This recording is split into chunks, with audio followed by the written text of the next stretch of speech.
کام کرنے والے لوگ بھائی بہت کام کرتے ہیں. ابھی میری حضرت مفتی احمد خان پوری صاحب دامت برکاتہم سے حرمین شریفین ملاقات ہوئی تو شب برات میں مغرب سے عشاء ہم ساتھ بیٹھے ہوئے تھے حرم شریف میں. تو فرض اور سنت اور اوابین کے بعد حضرت کچھ پڑھنے میں مشغول ہو گئی تو میں نے تلاوت شروع کر دی. جب حضرت فارغ ہوئے تو میری طرف ایسے دیکھتے رہے. تو جب مجھے احساس ہوا کہ مجھے دیکھ رہے ہیں تو میں نے حضرت کی طرف دیکھ کر اپنی رکوع ختم کیا اور حضرت کی طرف دیکھا. تو حضرت نے فرمایا کہ شب برات اور شب قدر میرا معمول یہ ہے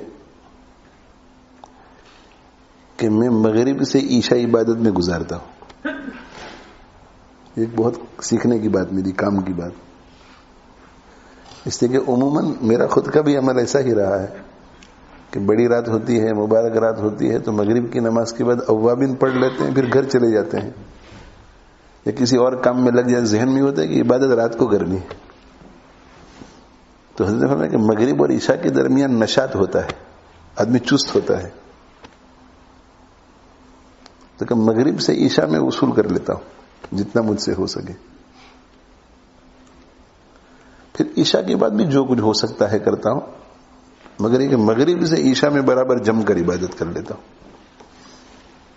شب برات میں بھی، اور کہا کہ شب قدر میں تو روزانہ کوشش کرتے ہیں مگر 27 کو شب قدر سمجھ کے چلتا ہوں. اس لیے کہ راجح قول یہ ہے کہ اکثر جو ہے وہ 27 نائٹ میں ہوتی ہے. اور اس کے بعد حضرت نے فرمایا کہ میرا معمول یہ ہے کہ ان 2 مبارک راتوں میں الحزب الاعظم از اول تا آخر پوری پڑھتا ہوں. معمول تو یہ ہے کہ روزانہ کا ایک ایک حصہ پڑھے لیکن پوری پڑھتا ہوں از اول تا آخر. اور یہ فرمایا کہ یہ حزب الاعظم کی درجنوں دعائیں ہیں، ان میں سے اگر مبارک رات میں ایک دعا بھی ہماری قبول ہو جائے تو ہمارا کام بن گیا. اور اس کے بعد یہ فرمایا کہ میرا یہ معمول کہ شب برات اور شب قدر میں پوری الحزب الاعظم پڑھ لیتا ہوں، یہ بلا ناغا 50 سے 55 سال سے ہے. تو حضرت کی عمر جو ہے وہ 70 سے اس وقت متجاوز ہے، 70 سے اوپر ہے. 72 73 بالضبط مجھے معلوم نہیں ہے. تو اگر 70 کی عمر ہے اور ہم 50 سال پیچھے چلے جائیں تو 20 سال کی عمر تھی، بالکل جوان تھے حضرت. اس وقت سے حضرت کا یہ معمول ہے. تو ایسے لوگ بھی دنیا میں آج موجود ہیں، 100 سال پہلے نہیں، آج اس وقت موجود ہیں. اور ان کے خادم قاری عبدالحنان صاحب سے میری گفتگو ہو رہی تھی تو برسبیل تذکرہ انہوں نے مجھ سے یہ کہا کہ میں تو حضرت کے ساتھ ہی رہتا ہوں.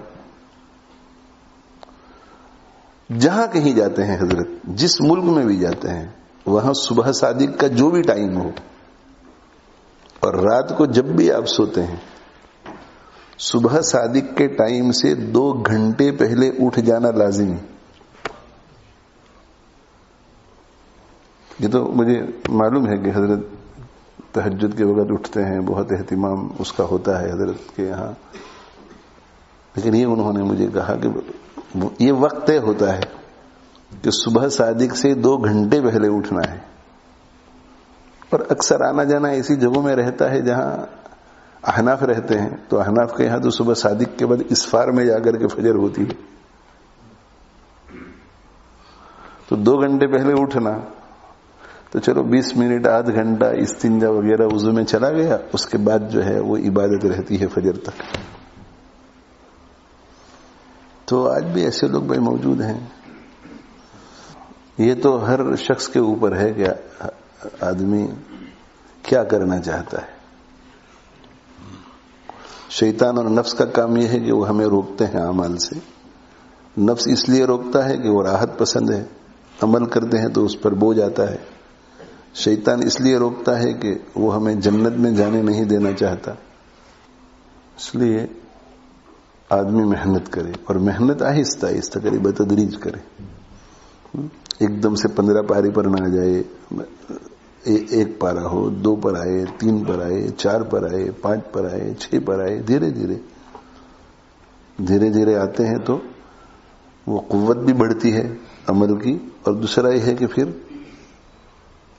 اعتدال کے ساتھ اہتمام بھی رہتا ہے. اللہ تعالی شانہ ہم سب کو عمل کی توفیق دے اور ہمارے اوپر فضل فرمائے. تو بس رمضان مبارک آ رہا ہے تو اس کی خوب قدر کیجیے.